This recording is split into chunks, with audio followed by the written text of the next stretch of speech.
ఓం యాతే రుద్రశివా తనో రఘోరాపాపకాశిని తయా నస్తనువా శంతమయా గిరిశంతాభిచాకశీ.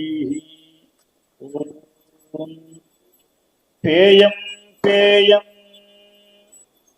శ్రవణపుటకై రామనామాభిరామం ధ్యేయం ధ్యేయం మనసి సతతం తారకం బ్రహ్మరూపం జల్పం జల్పం ప్రకృతి వికృతౌ ప్రాణినాం కర్ణమూలే వీథ్యాం వీథ్యా మదతి జటిలః కోపి కాశీ నివాసీ. నమః పార్వతీపతయే హర హర మహాదేవ్. కాశీ లోకమున గొప్ప పుణ్యక్షేత్రము, గొప్ప పుణ్యతీర్థము. కొన్ని తీర్థములుంటాయి, కొన్ని క్షేత్రములుంటాయి. ఈ కాశీ గొప్ప తీర్థము, గొప్ప క్షేత్రము కూడా. క్షేత్రముల్లో కొన్ని శైవ క్షేత్రములుంటాయి, కొన్ని వైష్ణవ క్షేత్రములుంటాయి, కొన్ని శక్తి క్షేత్రములుంటాయి. కానీ మన కాశీ అన్నిటికీ ఆలయం. విశ్వేశ్వరుడు ఉండడం వలన ఇది శైవ క్షేత్రము, మాధవుడు ఉండడం వలన విశ్వేశం మాధవం, మాధవుడు ఉండడం వలన ఇది వైష్ణవ క్షేత్రం. అలాగే ఇక్కడ అన్నపూర్ణ, విశాలాక్షి, వారాహి ఇత్యాది సకల శక్తులు సన్నిహితమై ఉండడం వలన ఇదే శక్తి పీఠాలలో కూడా ఒక పీఠం. అనగా ఒక ప్రక్క శైవం, వైష్ణవం, అలాగే శాక్తం, అలాగే ఇక్కడ ద్వాదశ భాస్కరులు ఇక్కడ ఉన్నారు, ద్వాదశ ఆదిత్యులు ఇక్కడ ఉన్నారు. ఇది సౌరక్షేత్రం. ఇది ఇక్కడ గణపతులు అందరూ ఉన్నారు. 56 గణపతులు కాశీలో ఉన్నాయి. 56 గణపతులు కాశీలో ఉండడం వల్ల ఇది గణపతి క్షేత్రం. అంటే ఏ విషయాన్ని తీసుకున్నా కాశీలోనే, సమస్తము కాశీ. కాశీ సమస్తానికి ఆలవాలమై ఉన్నది. ఇక్కడ విశేషం ఏమిటంటే ప్రతి చోట మనం ఈశ్వరుణ్ణి పిలవాలి. త్వా ఆవహంతు ఆత్వా వహంతు హరయః. ఆవహంతు. కానీ ఇక్కడ మాత్రం ఆయనే ఈ చిన్న చిన్న గల్లీల్లో తిరుగుతూ ఉంటాడట. ఎవరికి ఉపదేశం చేయాలి, ఎవరిక్కడ ఉన్నారని వాళ్ళు ఎటో చూస్తున్నా వాళ్ళని తన దగ్గరికి లాక్కుని ఇక్కడ ఉపదేశం చేస్తాడు. పేయం పేయం శ్రవణపుటకై రామనామాభిరామం. ఎప్పుడూ రామ రామ రామ అనేటువంటి నామాన్ని తన చెవులతో వింటూనే ఉంటాడు. ఎప్పుడూ దాన్ని పాలన చేస్తూ ఉంటాడు. రామనామాభిరామం. ఎప్పుడూ ధ్యానం చేస్తూ ఉంటాడు. తన మనస్సులో తారక బ్రహ్మ రూపాన్ని ధ్యేయం ధ్యేయం మనసి సతతం తారకం బ్రహ్మరూపం. ఎవరు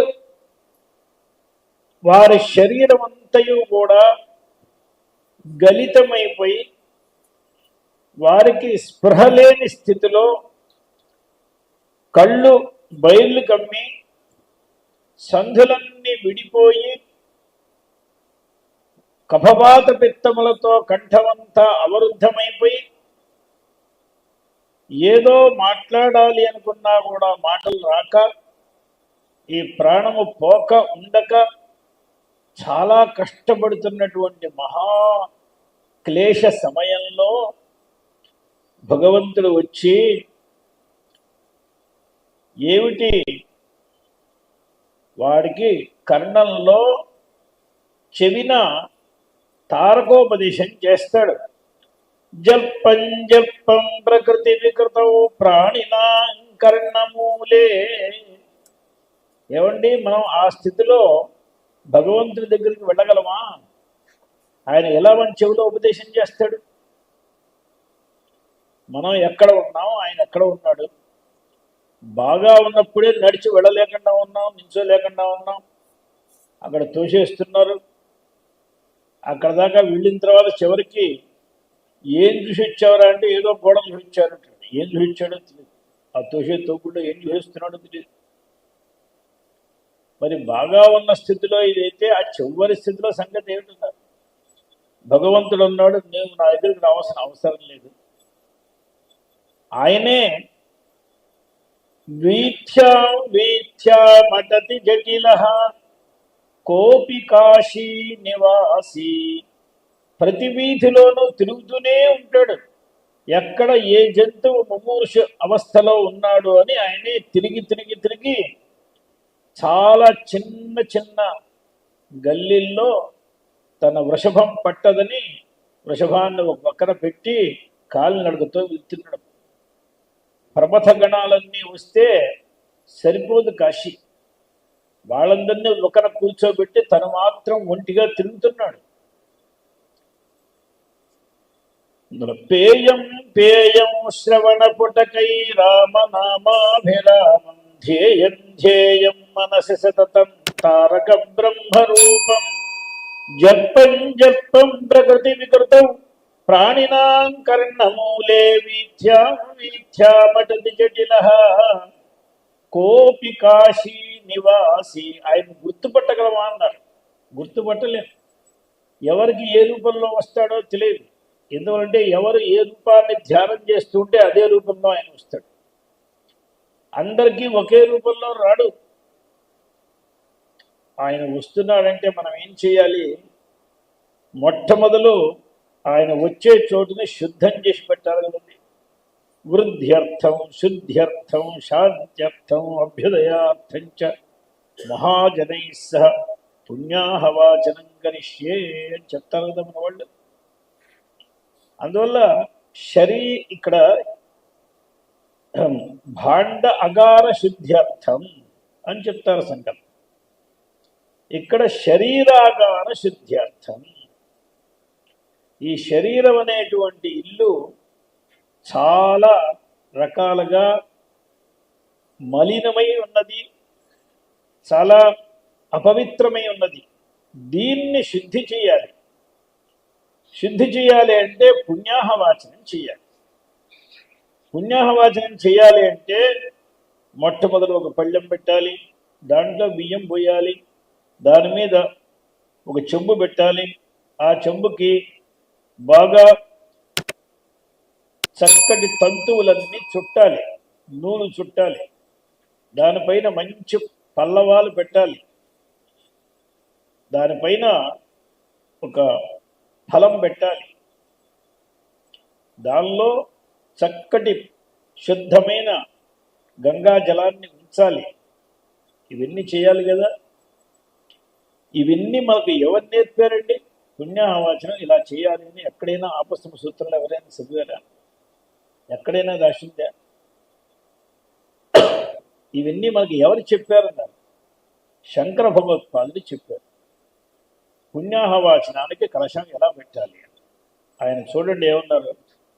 భక్తో భక్తి గుణావృతే మదమృతా పూర్ణే ప్రసన్నే మనఃకుంభే సాంబ తవంఘ్రి పల్లవయుగం సంస్థాప్య సంవిత్ఫలం సత్వం మంత్రముదీరయన్ నిజ శరీరాగార శుద్ధిం వహన్ పుణ్యాహం ప్రకటీకరోమి రుచిరం కళ్యాణమాపాదయన్.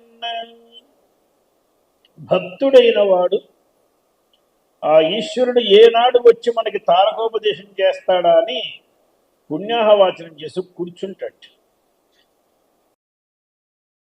కుంభం ఏమిటన్నారు? మనఃకుంభే, మనస్సే కుంభం. మనఃకుంభానికి ఏ రకమైన తంతువులతో వేష్టనం చేయాలి? భక్తి గుణావృతే. గుణం అంటే దారము అని అర్థం. దారానికి గుణం అంటారు. భక్తి అనేటువంటి దారములతో దాన్ని బాగా ఆవృతం చేసి చుట్టి ఉంచాలి. మరి దాంట్లో ఏం నీళ్లు పోయాలన్నారు? ముదముత పూర్ణే. సంతోషం, మనస్సు సంతోషంగా ఉంటే నిండి ఉంటుంది. సంతోషం అనేటువంటి నీటిని పోసి ఉంచాలి.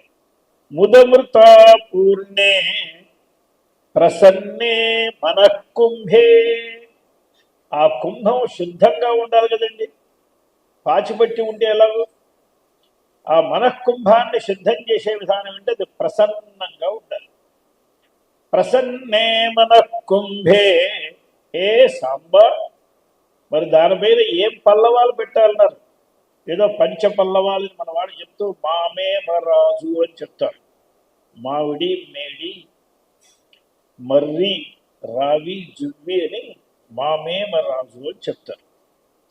ఇక్కడ అవన్నీ తెచ్చి పెట్టేంత సమయం ఉందా ఏమిటి?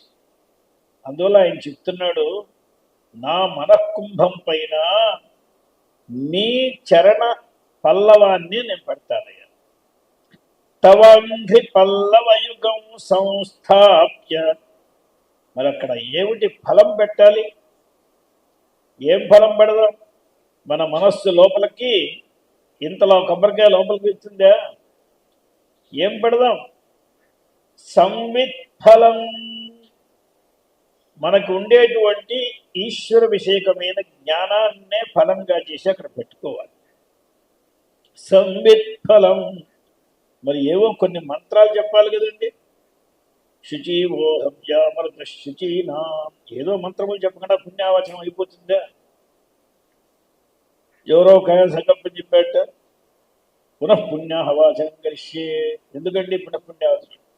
తండ్రులాగమనార్థం మొదటిది శుద్ధ్యర్థం అయిపోయింది. దాంట్లో పోయేవాడిని ఎక్కువ పోయలేదు. మరి మంత్రం ఏదో చెప్పాలి కదా. ఇక్కడ మంత్రం ఏం చెప్పాలన్నారు? సత్వం మంత్రముదీరయన్. ఏమిటి ఆ సత్వం మంత్రం? అయినా ఆ నీవేనయ్యా నేను సోహం. ఆ మంత్రాన్ని చెప్పుకుంటూ నిజ శరీరాగార శుద్ధిం వహన్. తన శరీర అగారాన్నే శుద్ధి చేసుకోవాలి. శరీరములు 3 శరీరాలు ఉంటాయి. స్థూల శరీరము, సూక్ష్మ శరీరము, కారణ శరీరము. ఈ మూడింటిని శుద్ధి చేయాలి. 3 శరీరాలని శుద్ధి చేయాలి. ఈ 3 శరీరాలకే 3 పురములు అని చెప్తారు. ఈ 3 పురముల్ని జయిస్తే అక్కడ పరమాత్మ ఉంటాడు. త్రిపురారి అని ఆయనకి పేరు. ఈ 3 శరీరాలు 3 రాక్షసులు. మనల్ని అక్కడికి వెళ్ళనీయవు. అందువల్ల త్రిపురాసురులు వీరు. ఈ త్రిపురాసుర సంహారం చేస్తే అప్పుడు ఈశ్వర సాక్షాత్కారం మనకేస్తుంది. అందువల్ల నిజ శరీరాగార శుద్ధిం వహన్ పుణ్యాహం ప్రకటీకరోమి. పుణ్యాహం అంటే పుణ్యమైన రోజు అదే కదండి. ఏ రోజు ఈ రకంగా ప్రసన్నమైన మనఃకుంభాన్ని భక్తి అనేటువంటి దారములతో చుట్టి అక్కడ సంతోషం అనేటువంటి జలములతో పూర్ణం చేసి అక్కడ భగవంతుని చరణారవిందములు అనే పల్లవాలను పెట్టి జ్ఞానం అనేటువంటి ఫలాన్ని ఉంచి సోహం అనే మంత్రాన్ని చెప్పుకుంటూ ఉన్నాడో అదే పుణ్యమైన రోజు. అందువల్ల పుణ్యాహం ప్రకటీకరోమి. ఈ రోజు పుణ్యమైన రోజు అని నేను ప్రకటన చేసుకుంటాను. రుచిరం కళ్యాణ మహాపాదయన్. అటువంటి కళ్యాణాన్ని చేస్తారు. ఇది ఎలా సిద్ధిస్తుంది? ఈ పుణ్యాహవాచనం, ఈ ప్రక్రియను ఇప్పుడు చూడండి. మనకి ఆచార్యుల వారు ఈ శ్లోకం చెప్పకపోతే పుణ్యాహవాచనానికి ఏ రకంగా తయారు చేయాలి అని మనకి ఎవరు చెప్తారు? ఎవరైనా ఒకరు చెప్తే మాత్రం మనం వింటావా ఏమిటి? ఆచార్యుల వారు మనకి చెప్పారు. ఈ పుణ్యాహం చేసేటువంటి స్థితి మనకి ఎలా వస్తుంది అంటారు. దానికి కావాల్సింది శ్రీరుద్రాన్ని జపిస్తూ ఉండాలి. శ్రీరుద్రాన్ని జపించకుండా ఈ పుణ్యాహం అనేది రాదు. ఈ శ్రీరుద్రాన్ని జపించడానికి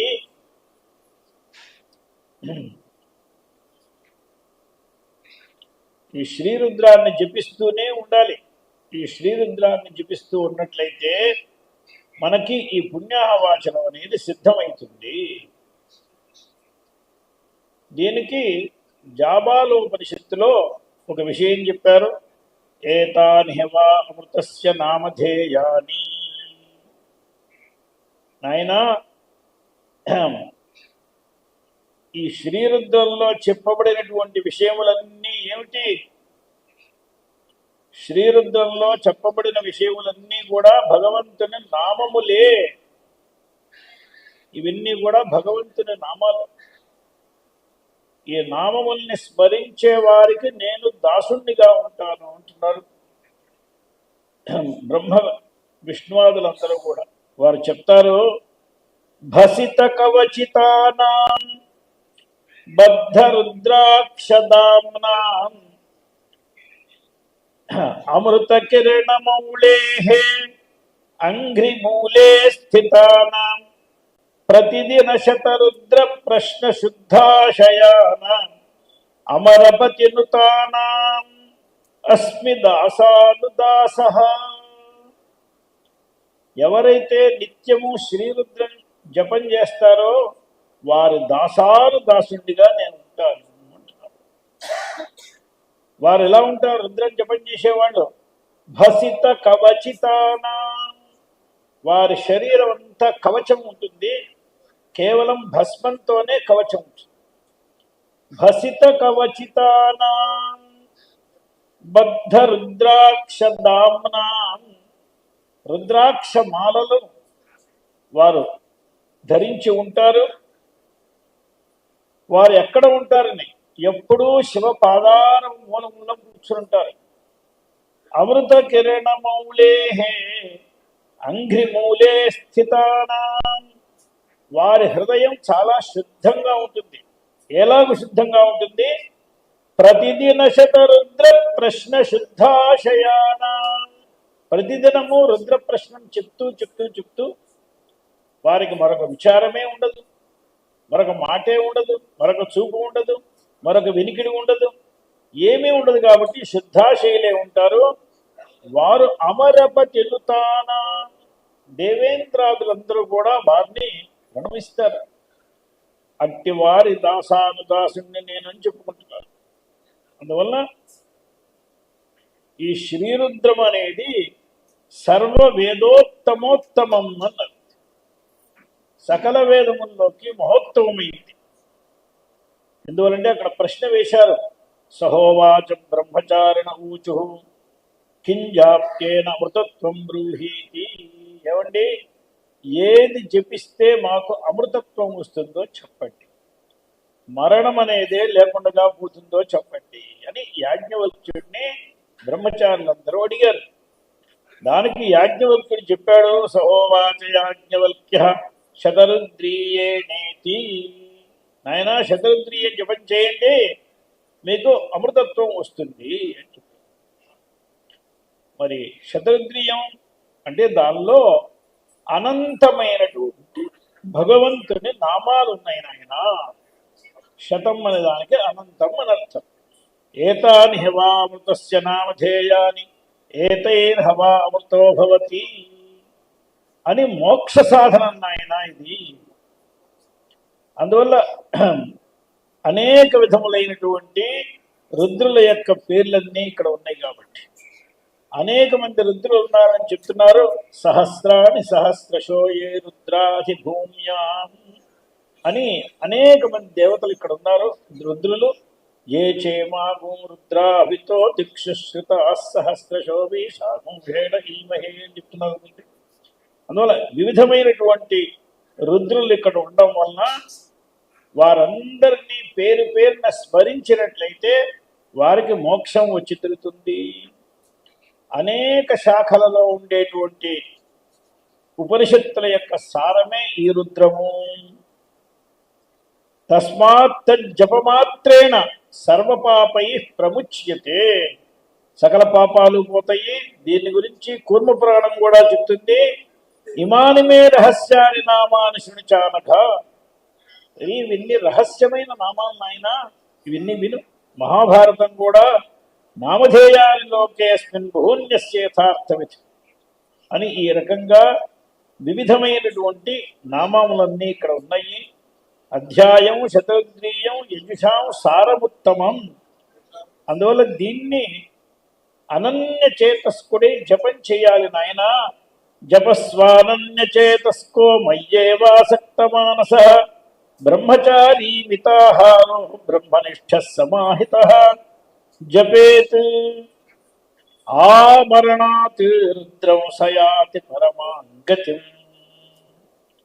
ఇది ధర్మశాస్త్రముల్లో కూడా చెప్పారు, సకల శాస్త్రముల్లోనూ ఇదే విషయాన్ని చెప్పారు నాయన. ఇటువంటి ఈ మంత్రాన్ని ఏషవై పరమో మంత్ర ఏషవ పరమం తప అనేన జ్ఞానమాప్నోతి, దీనివల్ల జ్ఞానాన్ని పొందుతాడు. యశతరుద్రమధీతే సోగ్నిపూతో భవతి, సురాపానాత్ పూతో భవతి, బ్రహ్మహత్యాయా పూతో భవతి, కృత్యాకృతాత్ పూతో భవతి.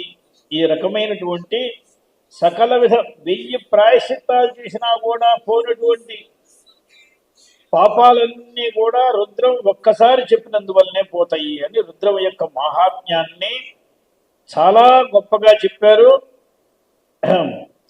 రుద్రజాప్యం క్షణేనాపి సోఢం శక్త వయ, చాలా పెద్ద కథ ఉన్నది శివరహస్యంలో. నరకానికి యముడు అధిపతిగా ఉంటూ తను చాలా మందిని నాయకుల్ని పెట్టుకున్నాడు. కామం, క్రోధం, మోహం, లోభం, మదం, మాత్సర్యం, చాలా మంది నాయకుల్ని పెట్టుకున్నాడు. వాళ్ళందరూ వాళ్ళకి తగిన వాళ్ళని చాలా మందిని పెట్టుకున్నారు. అశుచి వీళ్ళందరూ వచ్చారు. వీళ్ళందరూ కూడా ఎవరిని పైకి వెళ్ళనివ్వకుండా అడ్డుపడుతూనే ఉంటారు. దంభం, వీళ్ళందరూ అడ్డుపడుతూ ఉంటారు. ఎన్ని ప్రాయశ్చిత్తాలు చేసినా ప్రాయశ్చిత్తం మధ్యలో కూడా వచ్చి వాళ్ళు అడ్డుపడతారు. కానీ వాళ్ళందరూ ఒక చోట వెళ్ళి ఉన్నారు, అయ్యా రుద్రజపం చేసే వారి దగ్గర మేము ఎవరం విడలేకపోతున్నాము. అందువల్ల ఎన్ని జపాలు చేసినా చేయవచ్చునైనా ఇది మాత్రం రుద్రజపం చేస్తే వారు ఏం చేయలేరు. ప్రాయశ్చిత్త సహస్రం వా గణయామో నకించన. వాళ్ళందరూ ఉన్నారు, 1000 ప్రాయశ్చిత్తాలు చేయడం మేమేం లెక్కించం, మాకేం భయం లేదు. కానీ రుద్రజాప్యం క్షణేనాపి సోఢుం శక్తా భయన్నచ, మద్యం పీత్వా గురుధారాంశ్చ గత్వా స్తేజం కృత్వా బ్రహ్మాత్యాంచ కృత్వా భస్మచ్ఛన్నో భస్మశయ్యాశయానో రుద్రాధ్యాయి ముచ్యతే సర్వపాపై.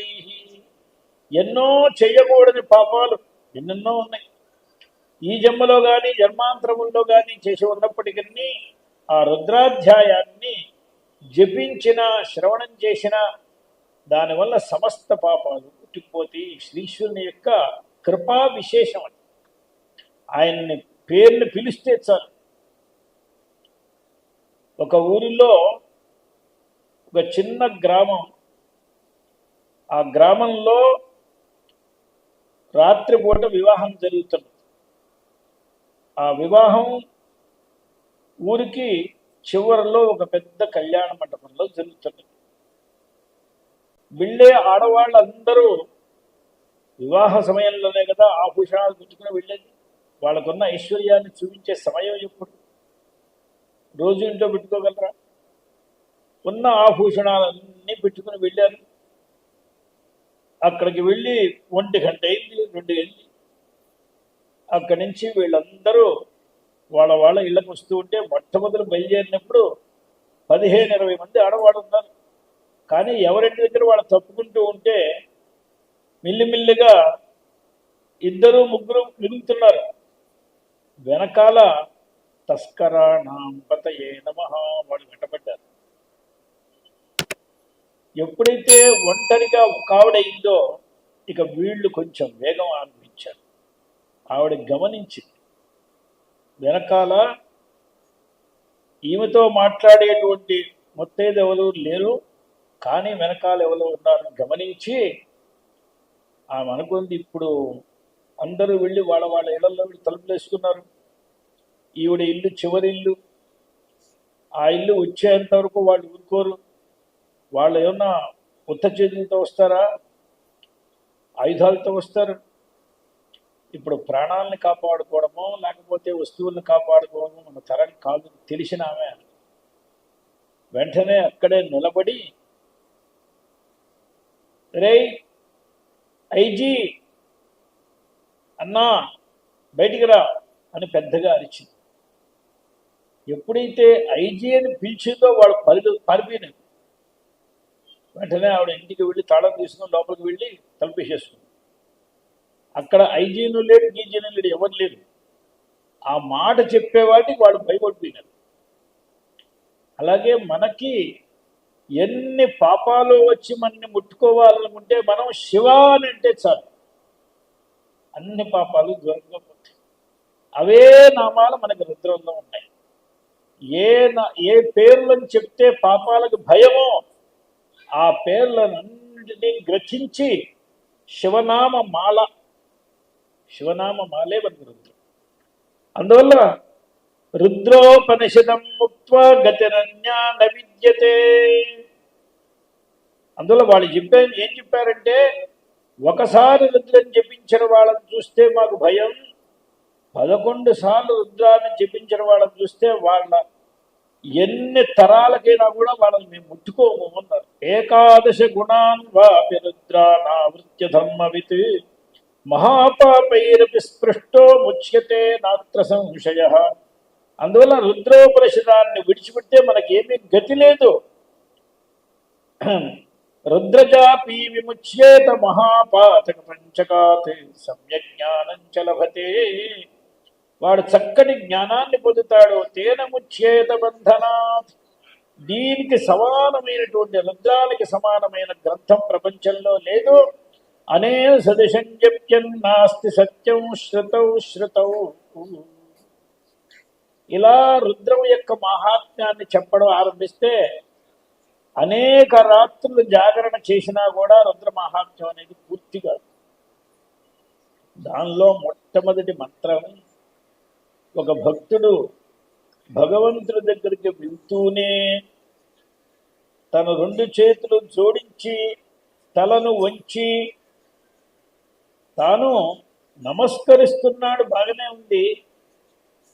ఎలాగైతే మనం శుక్లాంబరధరం విష్ణు అని చెప్పాడు, ప్రసన్న వదనం ధ్యాయేత్ అని ఈయన్ని కూడా ఈశ్వరుణ్ణి కూడా మందస్మిత ఉపాస్మహే అని, మందస్మితంగా ఉన్నవాడిని నమస్కరించచ్చు కదండి. వీడేమంటున్నాడు, అయ్యా మీ కోపానికి నమస్కారం, మన్యవే నమః అస్తు, హే రుద్ర నమస్తే రుద్ర మన్యవే. ఇప్పుడు మనం ఎవరి దగ్గరికైనా వెళ్తూ వాళ్ళ చిత్తవృత్తి ఏమిటి అని తెలుసుకోకుండానే, అయ్యా మీరు ఇంత కోపం అవుతుందండి అని చెప్తే కోపం లేని వాడు కూడా కోపం వస్తుంది. వాడు కోపంగా ఉన్నాడు, మనం ఏం చూసాం అసలు? వాడు ఏమన్నా అరిచాడా, గిరిచాడా, ఏం చేశాడు? మనం ఇప్పుడే వెళ్తున్నాం, ఇప్పుడే ప్రణామం చేస్తూనే కోపగించద్దంటే ఏమిటి అర్థం? దీనికి ఈశ్వరుడు ఎలా ఉన్నాడు, ఆయన ప్రసన్నంగా ఉన్నాడా లేదా అని తెలియకుండానే భక్తుడు నమస్తే రుద్ర మన్యవేని ఎందుకన్నాడన్న. అయ్యా ఆయన కోపంగా ఉన్నాడు లేదు, ఆయన స్వభావం ఏమిటి అనే సంగతి పక్కన ఉంచి మనం చేసిన పని మనకు తెలుసు కదండి. మనం ఏం చేశాం? శృతి స్మృతి మమైవాజ్ఞ అని ఈశ్వరుడు అన్నాడు. శృతి స్మృతులు రెండు ఆయన ఆజ్ఞలు. ఆయన ఆజ్ఞను ఉల్లంఘించి మనం ఇక్కడికి వచ్చి నించుంటే కోపం రాకుండా దయాన వచ్చేది. ఎప్పుడైనా పంచయజ్ఞాలు వైశ్వదేవుని పేరు విన్నామా? ఎప్పుడైనా షణ్ణవతి తర్పణాలనే పేరు విన్నామా?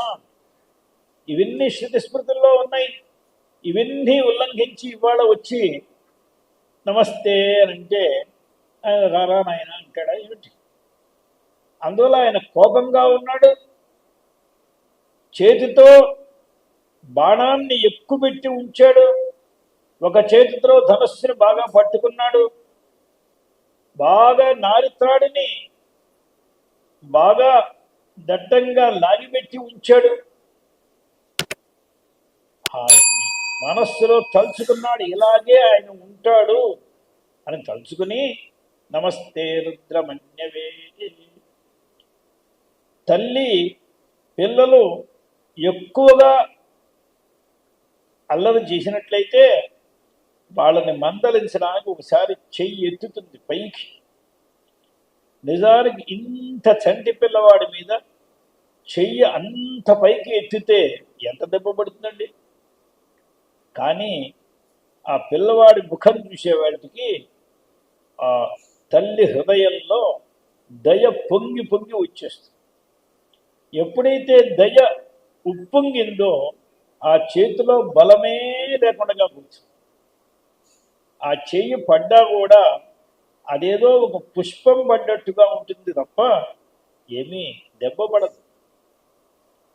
చిత్తే కృపా సమర నిష్ఠరతా చ దృష్టా త్వయ్యేవి దేవి వనదే భువనత్రయేపి అంటాడు ఆశ్చర్యంగా. అమ్మా, నువ్వు నిజంగా నిశుంభుడితోనూ ధూమ్రాసుడితోనూ వీళ్ళందరితోనూ సంపాలన యుద్ధం చేసింది. నీకు మనస్సులో కృప ఉన్నది. చిత్తే కృప, చిత్తంలో చాలా కృప ఉన్నది. కానీ ఎంత భయంకరంగా నువ్వు మన ముఖం పెట్టావు. ఆ ముఖాన్ని చూస్తేనే వాళ్ళ ప్రాణాలు పోయినాయి. సమర నిష్ఠురత చదృష్ట, ఇది లోకంలో ఎక్కడా చూడలేం. హృదయంలో దయ ఉండి బయటికి ఇంత హడావిడి చేయడం ఎక్కడ కుదురుతుందండి? ఆమెకు మాత్రం కుదిరింది.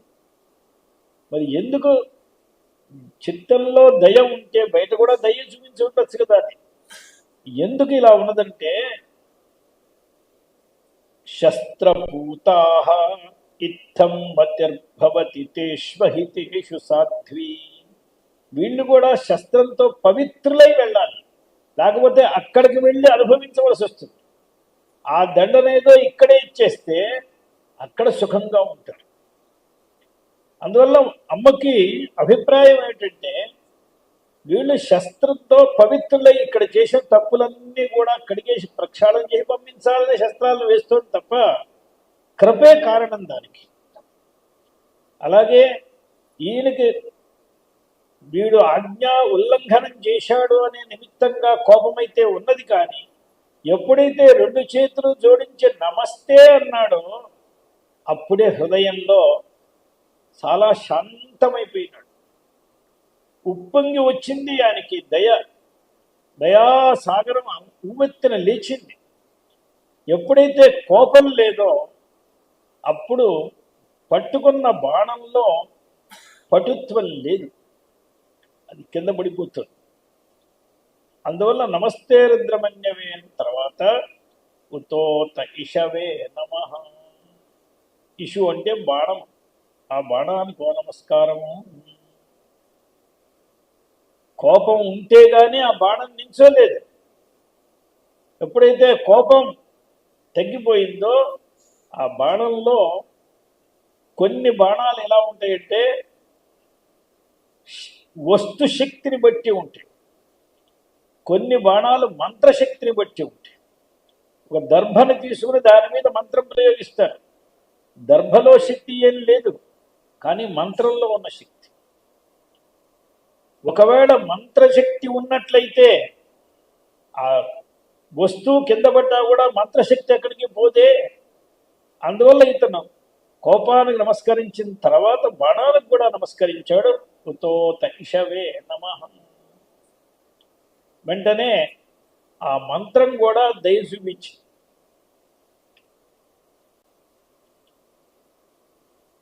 ఇక ధనస్సు ఒకటి ఉంది. వెంటనే ధనస్సుకు కూడా నమస్కారం చేస్తున్నాడు. నమస్తే అస్తు ధన్వనే. ఎప్పుడైతే ధనస్సుకు నమస్కారం చేశాడో దానికి ఉండేటువంటి నారి త్రాడు బాగా లూజ్ అయిపోయింది. అది మెల్లిగా చేతిలోంచి జారిపోతుంది ధనస్సుని పట్టుకుండే శక్తి కూడా పోయింది ఆ దయతో. ఆ దయ వచ్చే వాటికి మెల్లిమెల్లిగా జారిపోతుంది. అప్పుడు బాహువులు కూడా వరదాభయ ముద్రల్లోకి రావాలి. ఇప్పుడు ధనస్సుని బాణాన్ని పట్టుకున్నటువంటి రెండు చేతులు అభయవరద ముద్రల్లోకి రావాలి అని బాహుభ్యాముతతే నమః అని ఆరింటికి నమస్కారం చేసేవాటికి ఎలాగో ఉన్న మూర్తి ఎలాగో అయిపోయినాడు.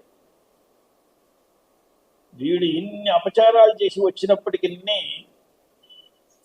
పిల్లవాడు కనిపించినంతసేపు తండ్రి గారు అంటాడు, వాడు రాని ఏం చేస్తాను, ఇప్పుడు ముక్కలు ముక్కలు చేసేస్తాను, చుట్టి చేస్తాను, అది చేస్తాను, ఇది చేస్తాను. వాడిని చూసేవాడికి జాగ్రత్తగా వచ్చేవారనైనా అయిపోయింది. మరి జగతఃపితరో వందే పార్వతీ పరమేశ్వరం అంటే ఆయన మన్ని అలాగే చూస్తాడు.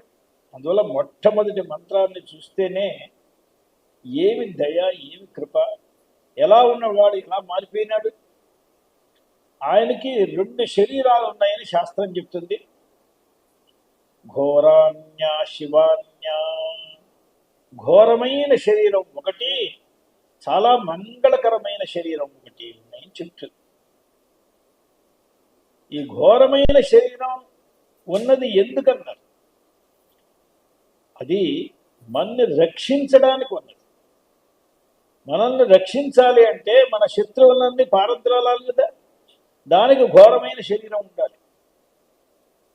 తర్వాత రక్షించిన తర్వాత మన్ని ఆదుకుని మన్ని తనలో ఐక్యం చేసుకోవడానికి మంగళకరమైన శరీరం శివాన్య. అందువల్ల రక్షకం ఒక శరీరము, మనల్ని సాయుధ్యకారిణి శరీరం ఒకటి. అందువల్లనే ఇక పైన మంత్రంలో చెప్తున్నాడు, యాతే రుద్ర శివాతను. హే రుద్ర, ఆ ఘోరాతను ఇప్పుడు అయిపోయింది. మొట్టమొదలు వర్ణించింది ఆ ఘోరాతను. ఆ బాణాలు, ధనుస్సులు అవన్నీ అయిపోయినాయి. ఇప్పుడు శివాతను, ఇది అఘోర. దీంట్లో ఘోరమే లేదు.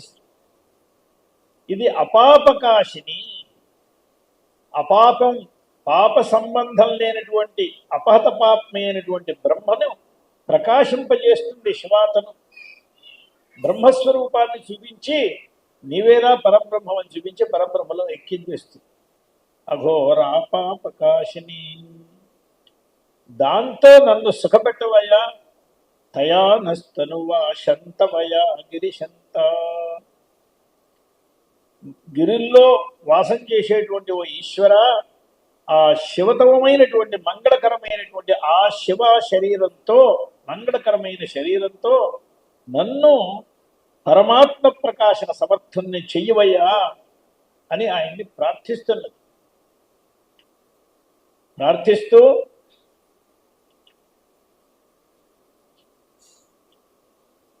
గిరిశంత అభిచాకశి అంటే ఇప్పుడు మనకి లోకంలో విషయ వాసన వస్తే ఈ చిత్తము బయటికే వింటూ ఉంటుంది, శివుణ్ణి స్మరించదు. అప్పుడు ఘోరమైన శరీరం వచ్చి ఆ మనస్సుని లాగి తన దగ్గరికి పట్టుకోవాలి. వస్తే అప్పుడు శివ మంగళకరమైనటువంటి శరీరం వస్తే ఎప్పుడూ మనస్సులో చంద్రశేఖర గుణానుకీర్తనం నీలకంఠ తవ పాద సేవనం అని మనం ధ్యాన శ్లోకం చెప్తాం కదా. ఎప్పుడూ ఆ నీలకంఠుడినే ధ్యానం చేయాలి, ఆ చంద్రశేఖరుణ్ణే ధ్యానం చేయాలనే మనోవృత్తి విషయవాసన మీద అభిప్రాయం పోతే కదా వచ్చేది. అందువల్ల దీన్నే శివాతను అని అంటారు. దాన్ని ఇది అప్రతిబద్ధ అపరోక్ష సాక్షాత్కార పర్యంతాన్ని తీసుకుని వస్తుంది. ఇది అటువంటి గొప్ప భక్తి. దీన్ని గురించి శివభక్తి కల్పవల్లి మంకురిత మనసి పుణ్య బీజలత బలాత్, మనకి పుణ్య బీజములు ఏవైనా ఉంటే అక్కడ శివభక్తి కల్పవల్లి అంకురిస్తుందండి. శివభక్తి కల్పవల్లి, కల్పలత అది అంకురిస్తుంది, అది చిగురిస్తుంది, అది మెల్లిగా పుష్పిస్తుంది, ఫలిస్తుంది, అది వెళ్తుంది. దాన్ని ధీరాహ కుమతిని దాహా ద్రక్షత కర్ణామృతోక్తి ధారాభి. అమృతోక్తి ధారలతో ఆ కల్పవల్లిని మనం చాలా జాగ్రత్తగా ఉంచుకోవాలి. ఇందాక మనం విన్నాం, ఉచ్చై కాయం ఉచ్చై కాయమాన పటలీం. ఆ భక్తి కల్పలత ఎలా వస్తుంది? భక్త్యాల వాలోద్యత. ఆ భక్తి యొక్క లక్షణం ఏంటి? సాభక్తిని తీర్చితే అని ఆచార్యుల వారు భక్తి యొక్క లక్షణాన్ని చెప్పి అది ఎలా ఎలా బయటకు వస్తుంది, దానికి ఆలవాలం ఏమిటి, దానికి నీడేమిటి, అన్ని పూర్తిగా చెప్పారు.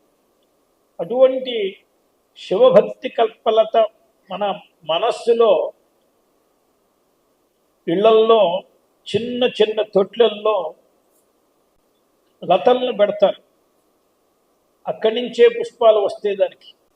అలాగే మనకి మనస్సు అనేటువంటి ఒక చిన్న తొట్టులో ఆ శివ కల్పవల్లి అనే పుణ్య బీజాన్ని వేసి శివకల్పవల్లిని అంకురింపజేసి భక్తి రసాన్ని పోస్తూ పెంచి అక్కడ ఒక చిన్న పందిని వేసుకుని ఆ పందిల మీదకి పాకించి దాని పుష్పముల యొక్క సౌగంధ్యాన్ని తాను అనుభవిస్తూ ఉండాలి. ఈ ఓతప్రోతమై శివభక్తిలో ఉండాలి. ఇలా శ్రీరుద్రంలో ఉండేటువంటి ప్రతి మంత్రమునకు అర్థం చెప్పుకుంటూ వెళ్తే చాలా గొప్ప మంత్రాలు. ఈ శ్రీరుద్రానికి భాష్యం చాలామంది రాశారు.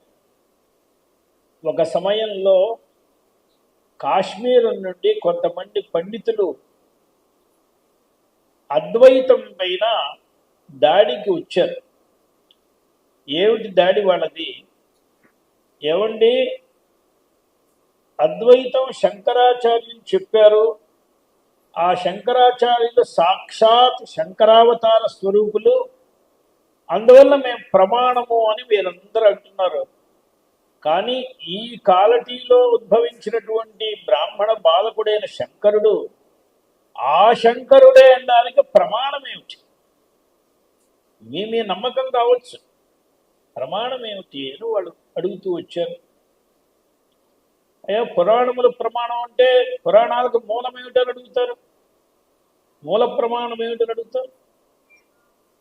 అలా వస్తూ ఉండగా మన కాంచీ మఠంలో ఒక చాలా పెద్ద జగద్గురువులు ఉండేవారు. వారు ఒక చోట కూర్చుని ఉండగా వారి దగ్గరికి పండితులు ఇచ్చారు. ఇదే ప్రశ్న వారి దగ్గర వేశారు. వారు ఆత్మదేవేంద్రులు వారి పేరు. వారు అన్నారు, మీరెవరు శ్రీరుద్రం అధ్యయనం చేయనట్లుందే అన్నారు. అంటే అర్థమేమిటి? ఈ శంకరులు ఆ శంకరులే అని చెప్పడానికి ప్రమాణం శ్రీరుద్రంలో ఉన్నది అని అర్థం.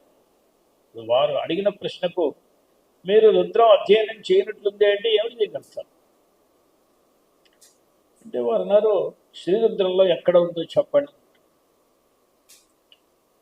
అంటే వారు అన్నారు, మీరు రుద్రం ఆరంభించండి, మనందరం పారాయణ చేద్దామని. పారాయణ చేస్తూ వియుక్తకేశాయ వచ్చింది. వారు అడిగారు, శివుడు జటాజూటం ఉన్నట్టుగా ప్రసిద్ధం, కానీ ముండిత శిరస్కుడే ఉన్నట్టుగా శివుడికి, కైలాసవాసి శివుడికి ప్రసిద్ధే లేదు కదండి. వియుక్తకేశుడు అంటే ముండిత శిరస్కుడు. ముండిత శిరస్కుడైనటువంటి శంకరుణ్ణి ఎక్కడ చూశారండి మీరు? మరి శ్రీరుద్రంలో వర్ణించింది కదా. ఆ శంకరుడు ఎవరు? ఈ శంకరుడే. కాబట్టి ఈ శంకరుణ్ణి ఆ శంకరుడే అని చెప్పడానికి యుక్తకేశాయించాలి. వాళ్ళందరూ కాళ్ళబీగుడి నమస్కారం చేసి, అయ్యా మీరు మొత్తం శ్రీరుద్రానికి భాష్యం మాకు చెప్పవలసిందని అడిగితే వాళ్ళకి 32 రోజుల్లో భాష్యం చెప్తే ఆ భాష్యాన్ని కూడా తర్వాత మఠంలో అచ్చయించారు. అది వారు రాసిన భాష్యం. ఇలా చాలా భాష్యాలు ఉన్నాయి. మన మహాస్వామి వారు ఒక పెద్ద చోట శివరాత్రికి పెద్ద ఉత్సవం జరిగింది. ఆ ఉత్సవానికి చాలామంది వెళ్ళారు. మన ఉత్సవాల్లో ఏం చేస్తారంటే మంత్రములు, స్తోత్రాలు, పూజలు అవన్నీ ఉంటూనే ఉంటాయి. కానీ చిన్న పిల్లలకి మనోరంజనానికి చాలా రాట్నాలు వస్తాయి, ఏనుగులు వస్తాయి, గుర్రాలు వస్తాయి, ఒంటెలు వస్తాయి, అవన్నీ కూడా వస్తాయి. ఏదో వాళ్ళకు కూడా జీవనం జరుగుతుంది. చిన్నపిల్లలు అవన్నీ చూస్తారు. చిన్నపిల్లలు ఎప్పుడు ఉత్సవం వస్తుందా అని ఎదురు చూస్తూ ఉంటారు. ఇవన్నీ వస్తాయని.